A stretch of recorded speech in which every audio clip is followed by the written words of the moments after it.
All right. So we have a couple of new folks on the call today. So before we just jump in and open up for questions, just to give you a very quick overview about what this call is and what we do here. This is our Friday Technology Open Q&A edition of Military Trailblazer Office Hours. We've been hosting this call for about a little more than 3 years, I guess, at this point. And the goal is that as folks are learning Salesforce, they're on their Salesforce learning journey. If they have any questions with, trailhead modules, super badges, questions on preparing for the certification exam or technical questions that they have, issues that they have at work, with some kind of Salesforce technology, whatever it is, this is a forum where you can come and just ask your question, and we will do our absolute best to try to help you out.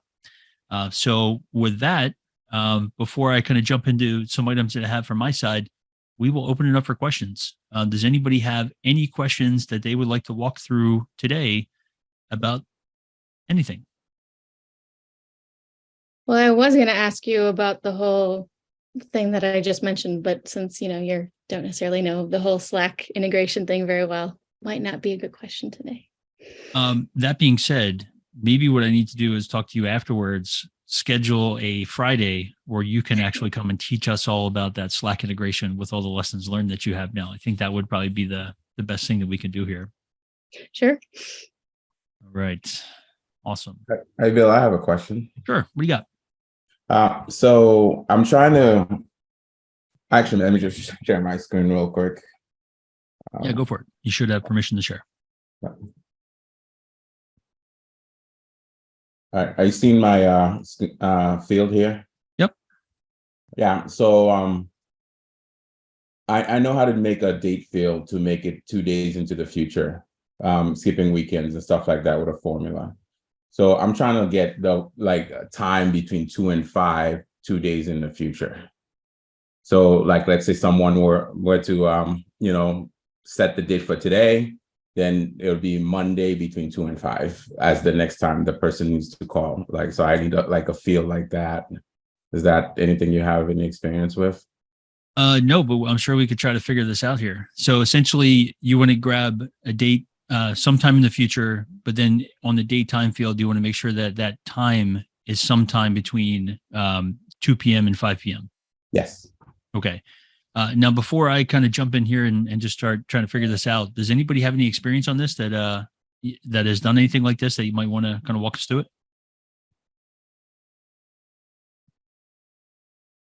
Okay, so I'll kind of jump in here. So if you don't mind, I'm going to share my screen and we will take a look at this. Now, the field that you're using, those are daytime fields, right? Right. So yes, they're daytime fields, but that's the one that I want to create. But I only know how to do the dates, not the date time. Okay. And when you say a time between 2 and 5, how complicated do we need to make this? Is it okay just to set it to 2 p.m. or do you need to actually come up with some kind of randomized time that's going to be different every time? That's what they asked for, a randomized time. But, I'll take an exact time, that's fine. Right now, it looks like when I set the date with a flow without setting the time, it comes at 8 p.m. Eastern, which is I guess 4 it's 8 p.m. UTC, which is 4 p.m. Eastern. So it sets it automatically if I do a date without the time. But I was trying to see if I can randomize it. Okay. Yeah, I think there might be something we can do here. But again, this is kind of an important lesson to know when you're learning Salesforce, or I guess anything in that matter. You don't need to know, but sometimes you can kind of fumble around and figure it out, right? So I have absolutely no idea how to do this, but let's see if we can jump in here and come up with something. So first thing I'm going to do is I'm just going to go and I have this custom object called payment. I was working on an example I was going to walk through today. And I already have here, let me step back here. On this payment object, I already have a date field here called payment date. So maybe what we can do is we can use that as kind of the start, and then we'll go 2 days in the future and we'll try to grab a random time between 2 and 5. So I'm going to go create a new field here. It's going to be a formula field. And we'll go next. We'll call this some future date time. We'll make this a formula of type date time. All right. Now, again, like I said, I have no idea how to do this. So first thing I'm going to do here is go over on the right here for our functions. So let's just see what functions that we have available to us here. So we have this date time value. And I'm thinking this is probably the thing that we're going to use here to try to construct this date that's in the future with a time between 2 and 5. So I think that part we can do relatively easily. If we were just going to set it to 3 p.m., we could probably use this. And in fact, before we get into the randomized time, let's just grab this here and let's just see if we can do this based on that date time. And actually, let's see here. We have date time value. So returns a year, month, day, and GMT time value. What else do we have? Date value, day of year, format duration. I'm looking for something that would allow us time now, time value. Let's see, Unix timestamp. Okay, so I'm wondering then, this date time value, if we just put something in here like 2022-10- what's today's date? 28, and then 8 p.m. Is it smart enough to know what that is? I guess it is. Okay, so now that we just have this formula in here, I'm gonna go through all the other steps to save this, and then we'll come back in here so that we can start making changes to it and doing the quick save and seeing the results of it. So I'm going to add this onto our layout, and I'm just going to go over here to Mr. Andy Young. I'm going to create a new payment, and we'll just give it an amount 123. We'll put the payment date as today, and we'll save. And hopefully on this page layout, we'll have that field now. Okay, so some future date is still blank. Let's give this a refresh and see if we have a value here. Okay, so that is not giving us a value. So let's see, some future date.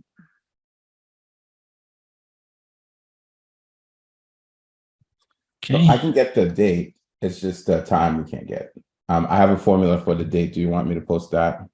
Yeah, go ahead and post what you have here, and we'll take a look at that. So I'm going to quick save this, and then what I'm going to do, I'm going to duplicate this, and I just want to make sure I don't have caching turned on, because as we're making changes here, caching can kind of be a little annoying. So we don't know if we're seeing the most up-to-date thing. So I'm going to go to Session Settings, and we're going to scroll all the way to the top here, and we're going to uncheck this Enable Secure and Persistent Browser Caching. And that way, when we hit refresh, we know that the thing that's being displayed is the most up-to-date thing. We don't have to constantly wonder if it's the cached value.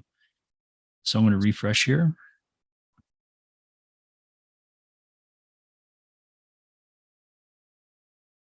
Okay. So let's see. Let's see what you posted here. So this is. Do you have that formula? Yeah, give me 1 second. Okay. So let's just see what happens if we do, just to make sure this is working. I'm going to take that out. And what if we put now? So now should represent right now. All right. So let's go back. We'll refresh that. Let's just make sure that we're seeing a value here and our formula is actually working and being displayed. Okay, there we go. So we got now.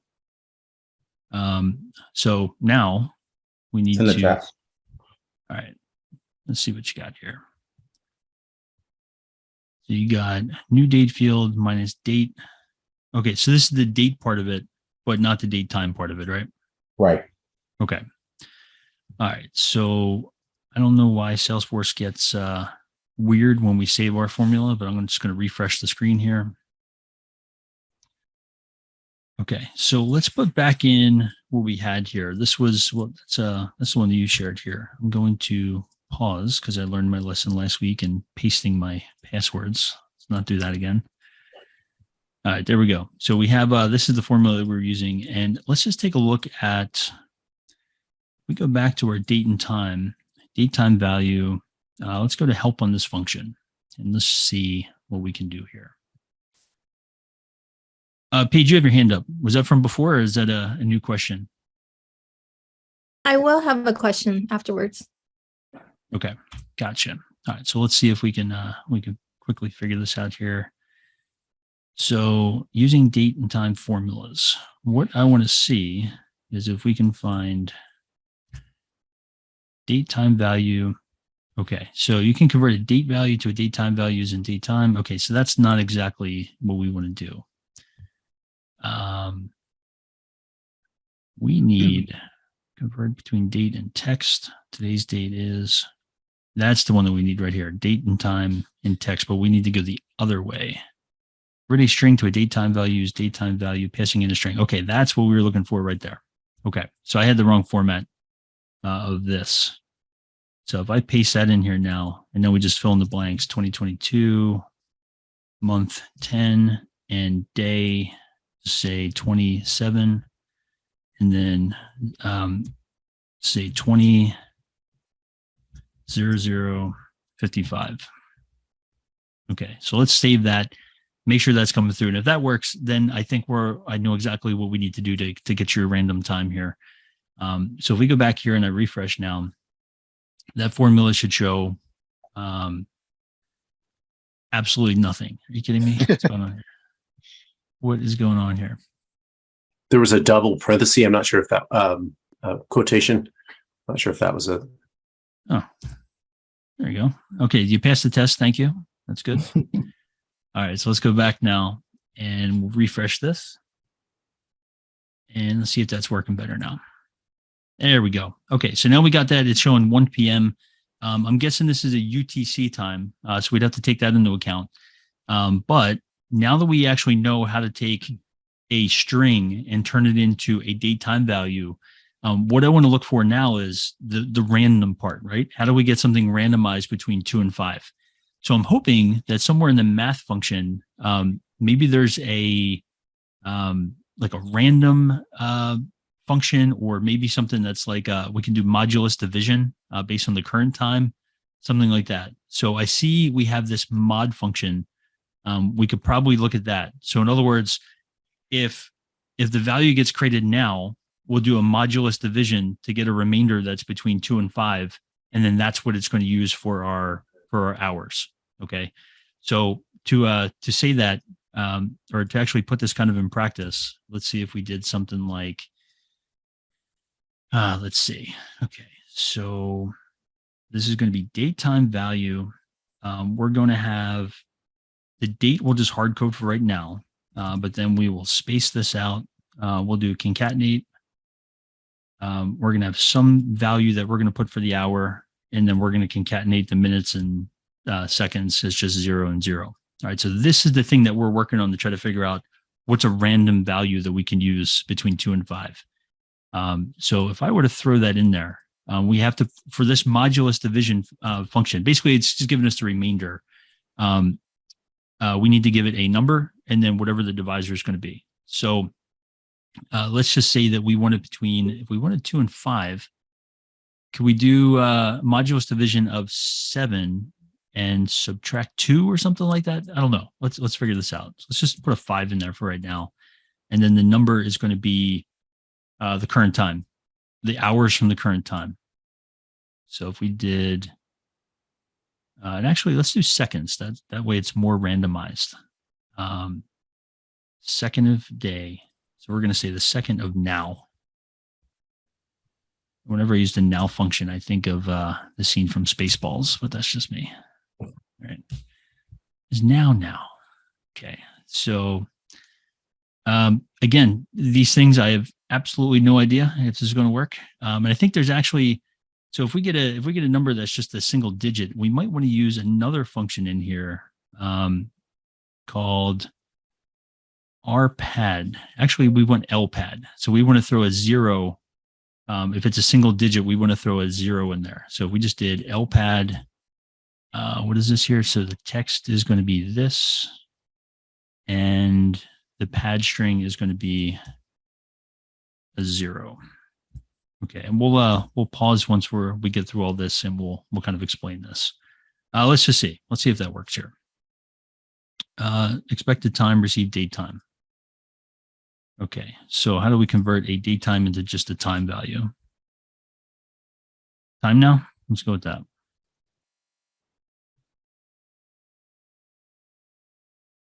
Okay, LPAD expected text received the number. Okay, no problem. We can wrap that in a text function. And it might look something like this. Maybe. Expected 2, received 1. I think I might have put my parentheses in the wrong spot here. I'm going to put that here. Okay, let's see. Expected number received text. Pad.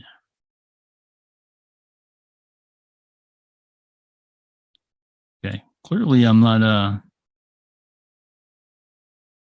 this isn't working out. Okay, text padded length. Okay, so yes. So that is our text. Then we need to have a padded length of 2. And then that's the text that we're going to actually be padding it with. Okay, so that looks better. All right, so this function that we just put together, basically this is going to grab, it's going to create a date time value with this date. And then for the time part of it, we're going to force the minutes and seconds to be 0.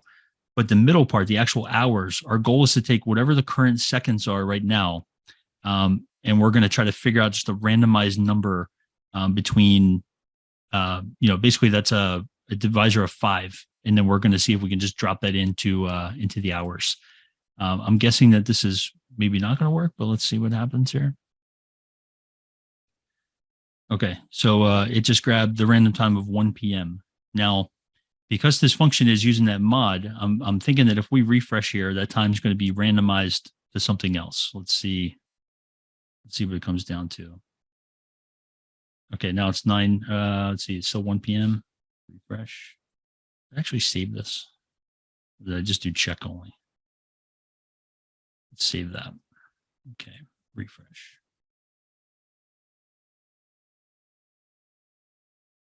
Okay, so that's 9 p.m. We refresh. Now it's 7 p.m. So you kind of get the idea of what's happening here, right? So as we're basically when we're creating this time with this formula, we're using this little string here to try to come up with a random time or random hours number. And we're using that modulus division based on the number, the seconds of right now. So, seconds are going to be between 0 and 59. So it's taking whatever number comes back from the seconds of right now, dividing that by 5, and whatever the remainder is, that's what it's going to use for the hours. Okay. Now, using that as a model and doing some testing, you could probably figure out how to make this piece specifically a number between 2 and 5. So right now you're going to get between 0 and 5. But you can figure out a number between 2 and 5, and then use that as your model for actually, creating that field.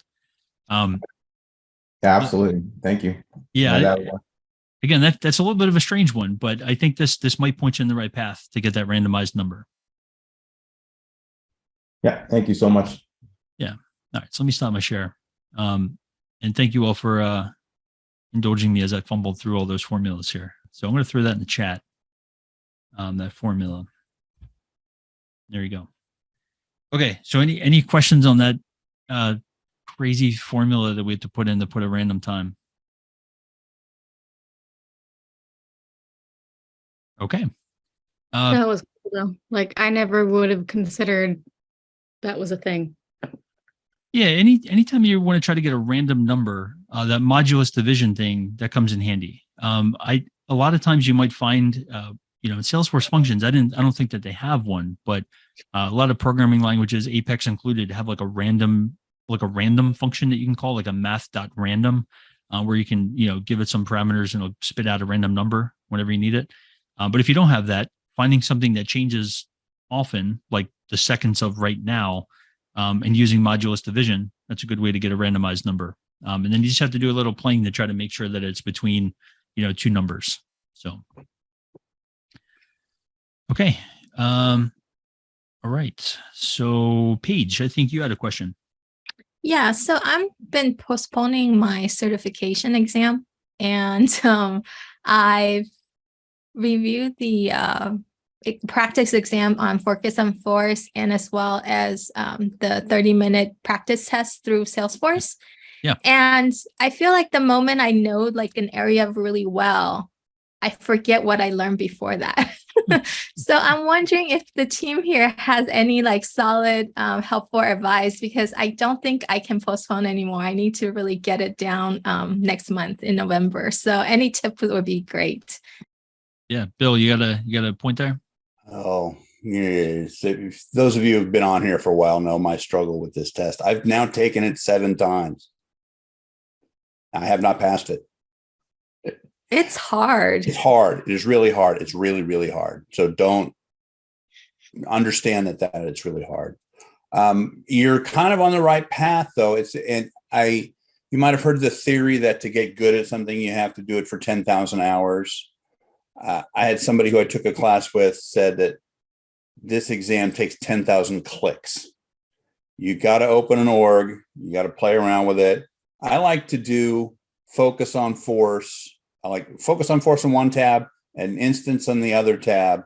And if I don't know the focus on force question right away, I go into the org, I click around, find, okay, that's not the right answer because I can see right here that it's not. And then I go to the other and you kind of work down through it. So, I mean, it takes me with a study buddy probably 3 or 4 hours to go through an exam, just doing that. And that's okay. It's time well spent. But you really have to get in there and do the clicks and understand it is a very, very difficult test. Yeah, it's good. My 2 Good cents. feedback. Paige, did you say you have taken it before, or this would be your first time going through it? No, I took it in end of August and I wasn't ready to even go for it. But with the encouragement of all my fellow Pathfinders, I went for it. And I have to say I did better than I expected, even though when I sat down to the exam, I was basically petrified because all the questions sound like foreign languages to me. And I still managed to do 53%, which I thought wasn't too bad because I was thinking 20%. So I was supposed to do it again September and October. And of course, we know that's long gone. So I need to get back on it. And I'm a little nervous about it. Yeah, I think honestly, I think the part that you should be nervous about, you've already gone through. That's the first time taking it, right? Just to try to get some experience on the Salesforce, how they do the certification tests, how they kind of word the questions, that kind of thing. So I definitely think that one way or another, I think you should take it as quickly as you can or as soon as you can, right? And for a couple of reasons. One, now that you got that initial kind of anxiety out of the way, it's kind of good to just retake it and just see if that played a part in your score, right? The other thing is you want to see if you improved, right? I mean, if you took it the first time, again, now you have a little better idea of how the questions are worded. You've been studying, taking it again just to see if your score is improved. As far as taking the exam itself, one thing that I've done for the Salesforce test that has, it's worked pretty good for me, and I've heard from others as well, is you kind of go through all the questions one time. Read the question, answer it, based on your best. I want to say your best guess. That's probably not the way to put it, but basically put in what you think the answer is. Don't second guess yourself. For the ones that you are not absolutely sure on, just mark those with that little checkbox that says, review later. Right. And just keep going. Go through the rest of the exam. Don't get bogged down on one question for too long. And then after I go through all the questions, then I go back for all the ones that I had marked for review and kind of go through them again with a second, set of eyes after I answered all the other questions. You'd be surprised sometimes about how you might get an answer to a question based on the question, a later question, right? They'll like word it in such a way that it answers your previous question. So I kind of go through them. And then what I'll do is at the end, after I've gone through all the ones I marked for review, I'll just go through all the questions again. And again, just using all the time you have available to yourself to kind of go through them. So that's kind of what I've done, but I really would encourage you I would just say schedule it and see how you do. And just see if you improved. And if you do improve, or if you don't improve, at least you'll kind of have an idea of where you need to focus your time in studying for the sections that maybe you didn't do as well as you would have liked. The other thing, you already mentioned this, but Focus on Force, you're doing the course or you're doing the practice exams through Focus on Force? The practice exams. Yeah. I think those are actually really good. Kind of a combination of going through the trailhead modules that they kind of point out for the exam, and then doing the practice exam. You kind of get the same information, but in slightly different ways, or even just the Focus on Force, the course itself. You kind of get presented that same information multiple times in different ways. And that kind of, at least for me, that kind of helped make it stick.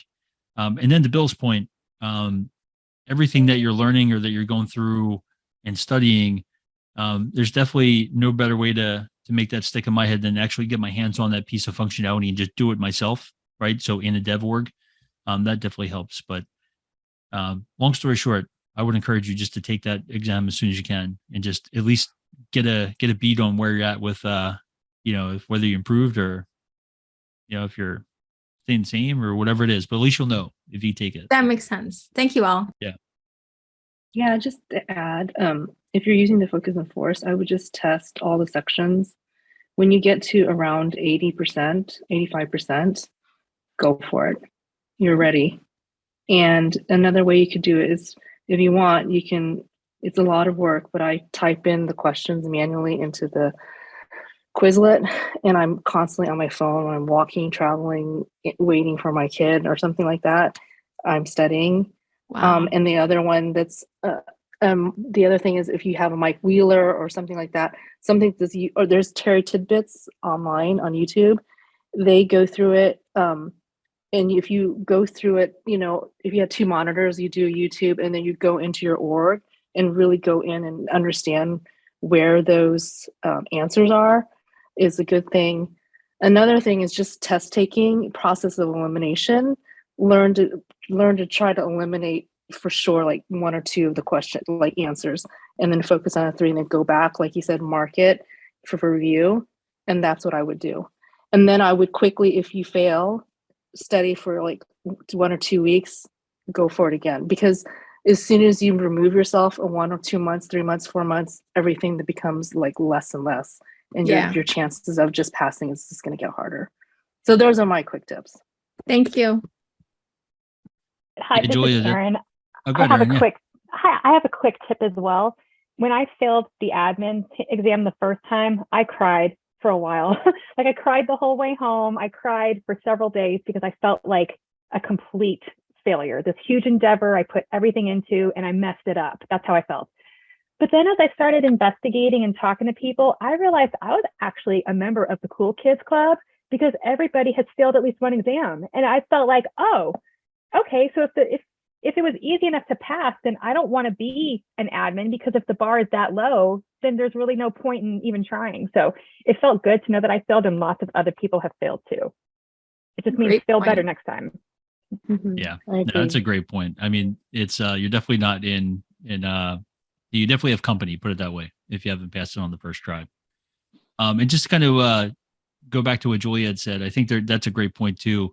At least for all the exams that I've taken with Salesforce, I mean, in almost every question, you can easily weed out at least two of the answers. And then it comes down to that, like the final two, trying to figure it out. And not just weeding out answers, but I think also weeding out parts of the question that are irrelevant to what they're actually asking you. That's something else to keep in mind as well. A lot of times they put some fluff material in there, and then you get to the actual question, what they're asking, and you're like, well, why do I care if, Pete runs a llama farm and he's a project manager? You know what I mean? Like there's just some fluff that they put in there to try to throw you off sometimes. So just trying to figure out what that is and weeding that out in addition to the questions. I think that's a good way to go. So maybe think about that when you go to focus on force. And know that they always go for the thing that's most declarative.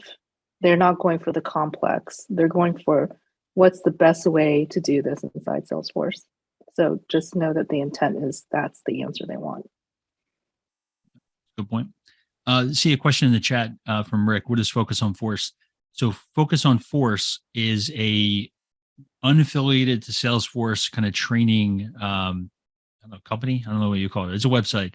And you can actually sign up for the course. So like the Salesforce Administrator certification course, or like the Salesforce Administrator certification practice test.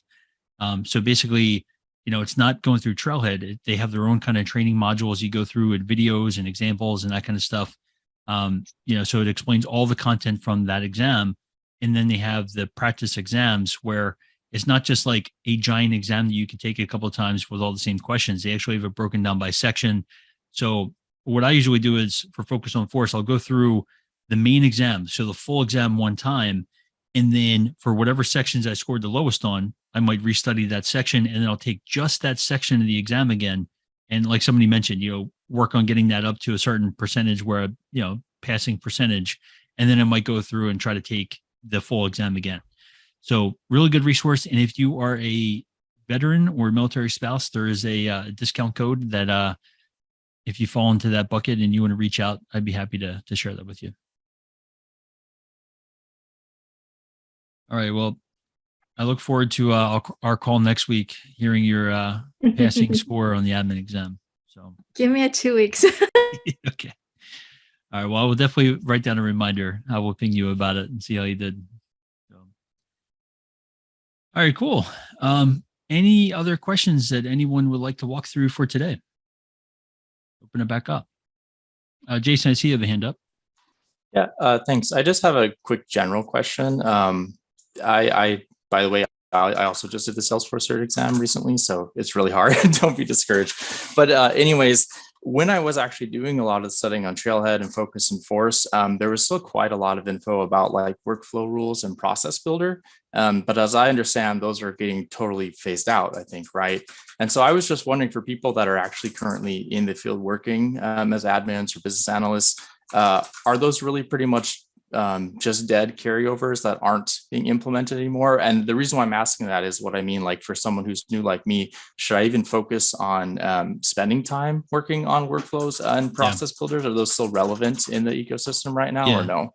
I'll give you my feedback and then we'll open it up. I think absolutely they are relevant. Not because you're going to go in your org and you're going to create workflow rules or you're going to create a process builder.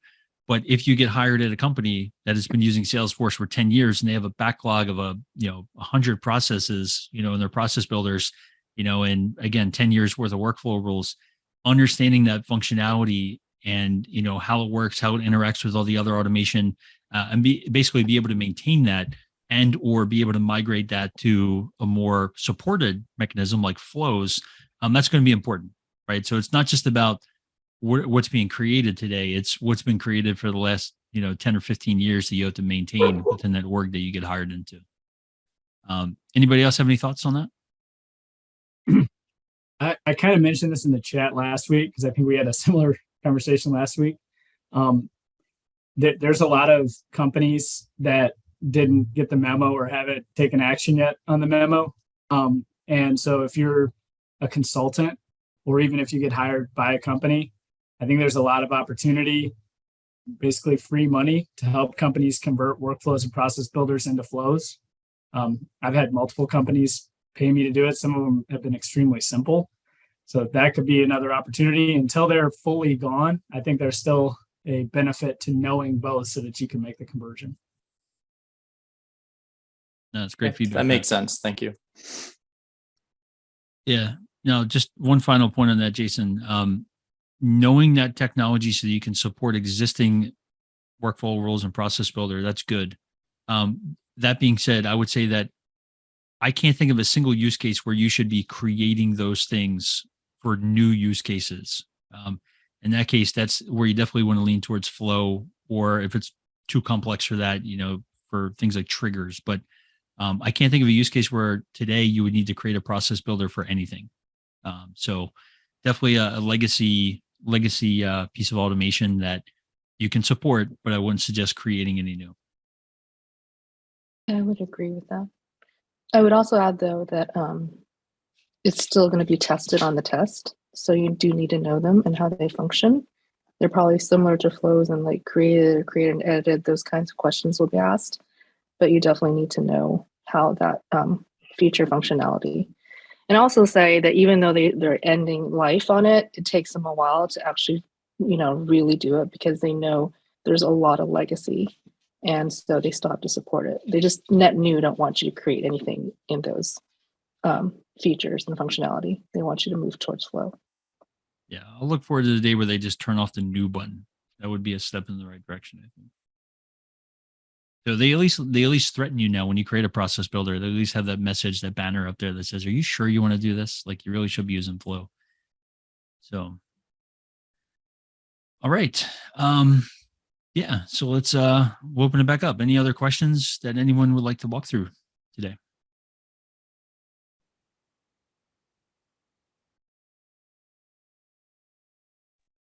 Bill, I have a question about an app. Does anybody here have any experience with apps that allow for very customizable forecasting. So like when you go to your forecast tabs, you can, you have limited options out of the box. You're talking about like opportunity forecasting based on like commit statuses and things like that. Yes, but in this case, more specifically, it needs to line up with territory management. I know you can do territory forecasting types, but even that is limited, like your views. If you want to see it specifically by rep, like grouping it all into one rep instead of going line by line. Yeah. So if I'm not familiar with that. Anybody on the call familiar with anything like that? Essentially like customizable forecasting based on territory management. That seems like a very like specific use case. Do you think would be? Yeah, a lot of the apps they have that tag, but there's just a lot to choose from. So I was just hoping that someone here had used a tool in the past. It's okay if you don't have it. I'll keep it research. I have not. Just one last question. Anybody work with any apps like that or have a similar use case? Okay. Well, as always, when we come up short, I would ask you that once you go through all of your due diligence, if you do find an app that works, definitely come and share what you finally selected and how that works. You bet. I appreciate it. All right. So before we open it back up to questions, I've been doing this for the last couple of weeks, but I'm just going to throw a poll up on the screen. If you could all be so kind as to answer those questions, just 2 questions. We just try to get an idea of, our audience here and, kind of where they're coming from, whether, veteran, non-veteran, and then also just to get an idea about the level of experience for the folks on the call. Kind of helps us, think about the future topics that we're going to cover, or, things that we might walk through as we invite guests and things like that. So it looks like we have almost everybody has submitted. Let's see, 27 to 30. I'll give it 5 more seconds. 8, 5, 4, 3, 2, 1. Okay. So it looks like we have about 46% of the folks on the call are veterans, 21% military spouses, 14% active military. I think that might be the highest we've ever had in that category. And then 4% veterans. And then we have our 14% that are just here to learn, which that is great as well. And then, of course, the overwhelming majority of folks on the call, 68%, are less than 1 year of experience in Salesforce. So, like I said, I hope we can be a resource here as you are learning Salesforce and getting more experience on the platform. All right, cool. So thank you for that.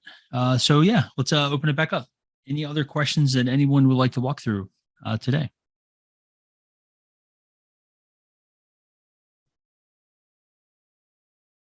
Carlos, looks like you have a hand up. Yeah, so I'm looking for some resources so I can do some fumbling like Bill with my formulas. So just curious if there's any resources or projects out there that help people get a little bit more of a solid foundation with formulas. I've been through a lot of trails, but just curious on some use cases and things like that that can maybe solidify things, if you know what I mean? Yeah, let me ask you a question. Are you coming from the military community? Correct, I am. Okay, so what I can do is I can actually share something with you. And of course, now that I've said this, let me see if I can find it before. But we actually have one of our members has created an entire course on Salesforce formulas, explaining from start to finish. And it is currently free for anybody that's in the Trailhead military community. So what I'm going to do is I'm going to try to dig that up, and then I can share that with you. That would be awesome. Oh, I'll take it too. Yeah. Like I said, now that I've committed to that, let me see if I can actually find it. That's Stevens, right? Yes, I believe it is. You wouldn't happen to have that link that you could privately share to Carlos and to Sandy, would you? I think it was on the VetForce site. Yeah. So that's actually a great question. So are you, Carlos, are you a member of the veterans.salesforce.com site? Yep, I am. Okay. So it's definitely in there. So I'm going to log in. And if I can find a link to share, I will. Yeah, he went through, he created an entire course. What is the site? I can't remember the name of the site that he created that course on. Are we talking about Stephen Trumbull? Is that him? Yep. Okay. Yeah, that's on Udemy. I just Thank posted you. the link for you guys. Yeah, so that is correct. Yeah. So are you familiar with that course, Carlos? Have you seen that? I am not, and I'm actually connected with Stephen. Yeah, so he was kind enough that anybody that's in our community, he is going to share that for free. So That's awesome. Thank you for that. yeah, absolutely. And like I said, I'm going to try to find the link.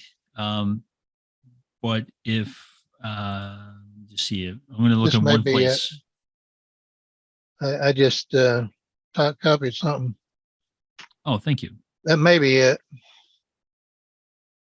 Yeah, let me see if I can find the. He's got like the secret squirrel code for Trailhead Military to get it for free. So if I can dig that up, I'll share it with you. So you go into that group.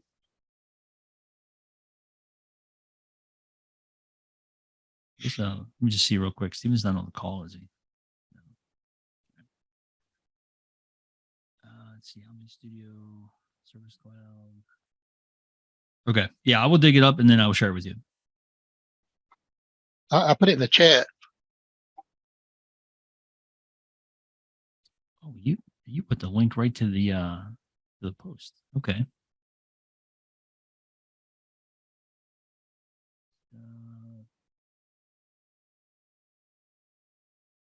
Okay.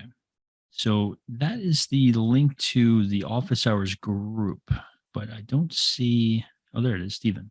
Okay. Yeah. Perfect. Okay. So if you go into that, our military trailblazer office hours group on the Vet Force community, and you scroll through a whole bunch of posts about office hours, you will come to one from Stephen where he's got the details about the course and the secret squirrel password that should not be shared on the public internet on how to get that course for free. Understood, and I found it. Thank you so Cool. much. Awesome. All right. Yeah. The other thing I would say, Carlos, we had wow, it's probably about a year ago now. We actually had a guest speaker, one of our MVPs, Steve Mill, for those that are familiar. He came and actually gave a presentation on formulas. And I actually met him at Dreamforce this year, and he's willing to come back and give another presentation on formulas. So be on the lookout for that. We'll have him back as well. All right. All right, cool. Awesome. Let's open it back up. Any other questions in the last few minutes that we have here for the week?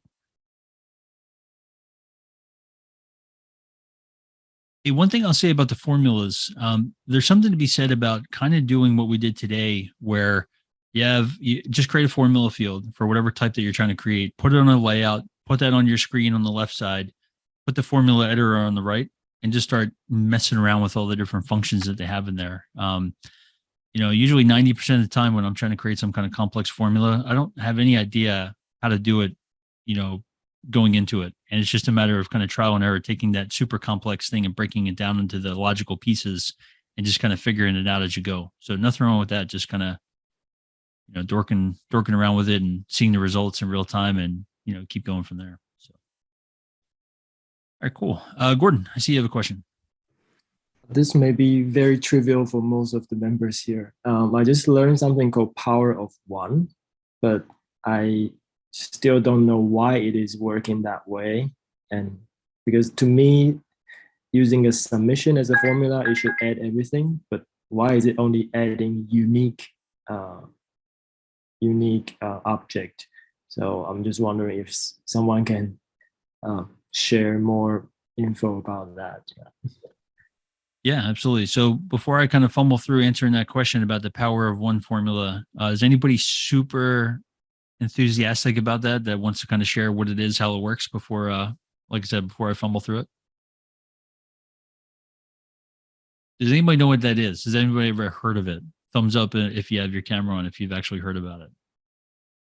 Okay. So basically and it's been a while since I've used this, but I'm going to try to explain this. So basically the power of one formula, you basically on a given record or a given object, you create a formula field called power of one, whatever it is, you call it whatever you want. And the formula is basically just the number one, right?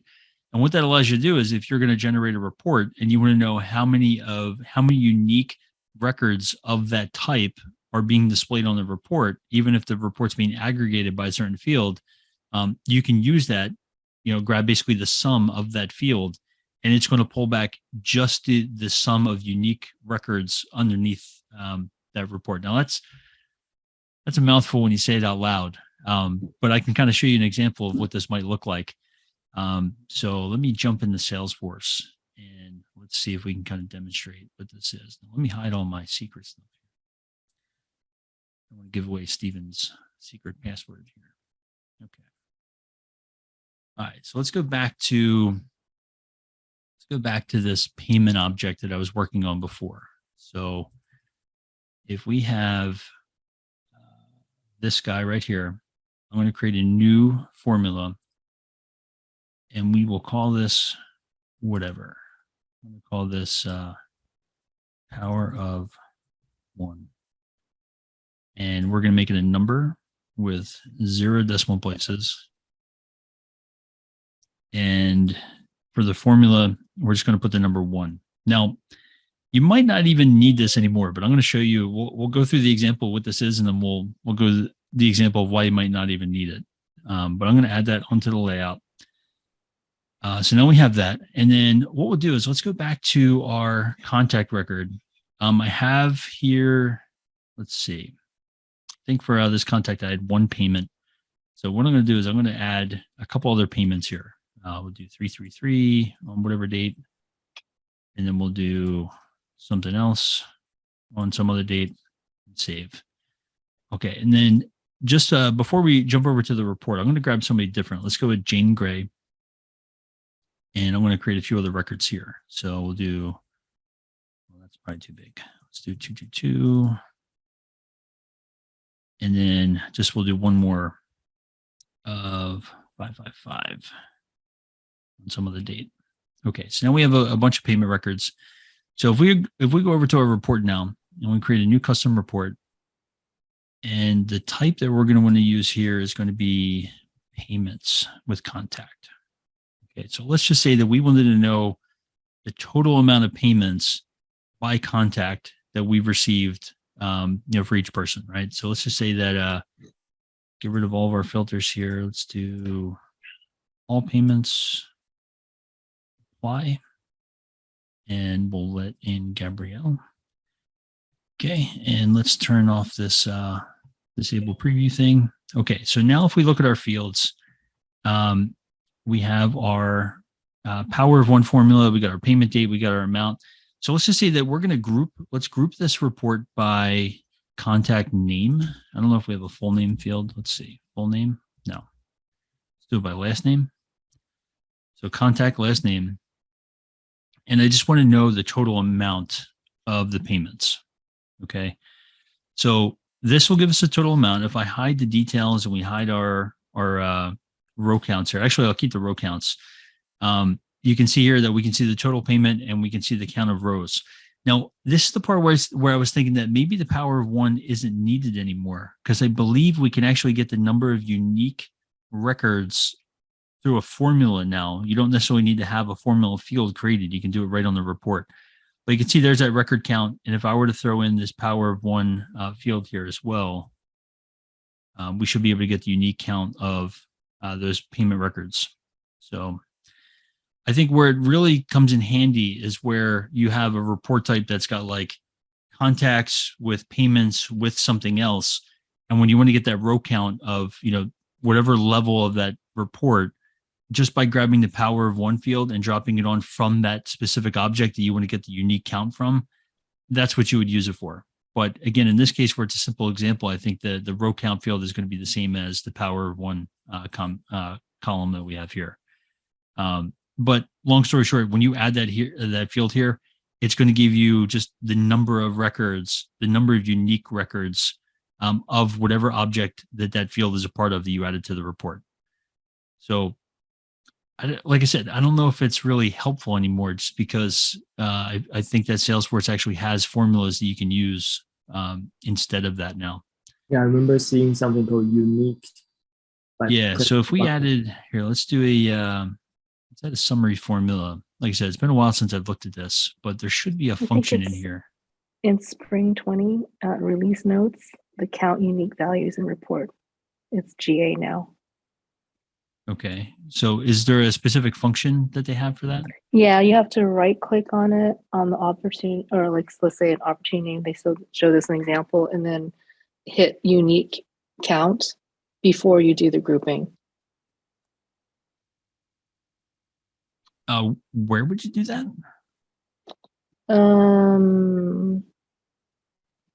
There. I think in the outline, and then on your report, right click there on the down arrow on one of the columns.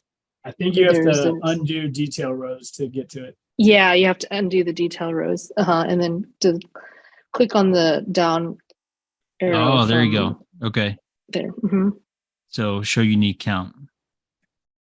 Hey, unbelievable. Now I wonder if you oh, there you go. Okay. Yeah. So that's the piece that I was missing there. So yeah, if you have a report type and you want to get the number of unique records of a given type here, that would be the way to do it now. I think that kind of replaces that power of one.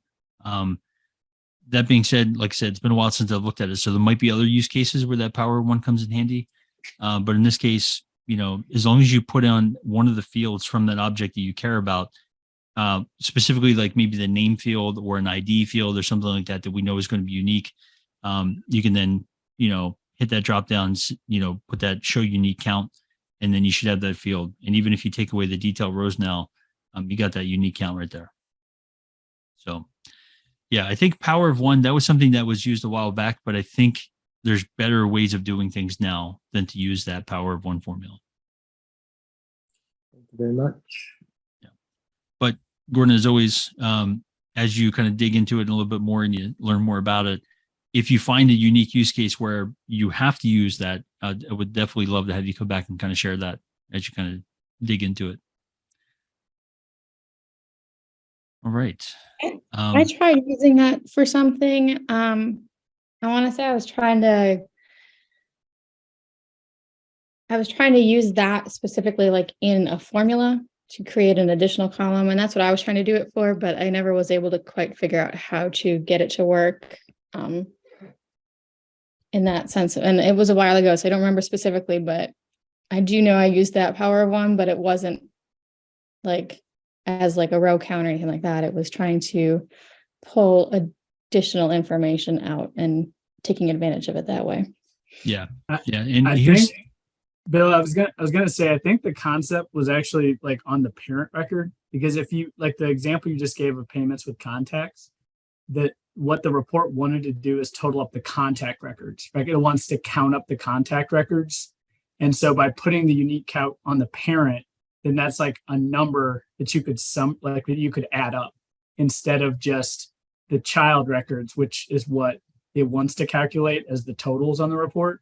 And you're right, now that they have unique count and actually like record counts in general, it actually makes it a lot easier. So it does kind of kill it. But if you think about Classic and the way that Classic added up, it wanted to add up the child records instead of parent records.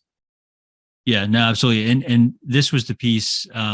So in addition to that part on the formula where you hit the drop down, you said, you know, show unique. This was the formula that I was missing that I wanted to share, Gordon, as well, where you could pick any field in any one of your objects. And you'll notice in your drop down, if it's like a date field or a text field, you'll have this option now for unique. So if you just want to show the number of unique dates, you know, so if, you know, if you just wanted to count how many different days somebody has submitted, like unique number of days, you can do that. If you had a text field and you want to count, you know, how many unique pieces of text, you'd be able to do that using this unique formula. So this is the piece I think absolutely will replace the power of one functionality. The fact that you can now just pick whatever field you want, whether it's the ID, a date, a text field, a number, and actually just use that unique formula. So I think that would probably be the way to go. Okay. Yeah. Power of one. So, all right, cool. Well, last 2 minutes here. Any final questions before we part ways? All right. So the last thing that I wanted to bring up Actually, two quick things. If you are joining this call and you are not already following our page on LinkedIn or our group on LinkedIn, definitely take a look at the Military Trailblazer Office Hours group and page that we have there. In addition to this call that we have on Fridays with open Q&A, where we just kind of talk through items, there's also a Monday and a Wednesday session as well. So if you haven't checked those out, definitely do that with Jade and with David. The other thing, I'm just going to ask for a favor for those of you that are on the call that have been through the Merivis organization, you've attended a class, you've gone through any of those courses. I and my company am going to be sponsoring Merivis for a fundraiser coming up. And we're just looking for individuals that have gone through those programs that might be able to just give us a quote or, answer a few questions about their experience with the program and how it's helped them in their career. So if you happen to if you've gone through Merivis and you wouldn't mind kind of sharing your experience, I would love for you to reach out to me and let me know. Of course, you can always reach me on LinkedIn, or I will put in the chat my email address. And of course, like I said, if you've gone through Merivis and you want to reach out, or if you just have questions and we didn't get to it on this call, feel free to shoot me an email there, and I'm always happy to help. So with that, I want to thank everybody for joining. I hope everybody has a great weekend, and we'll catch up next week. So thank you all. Appreciate it.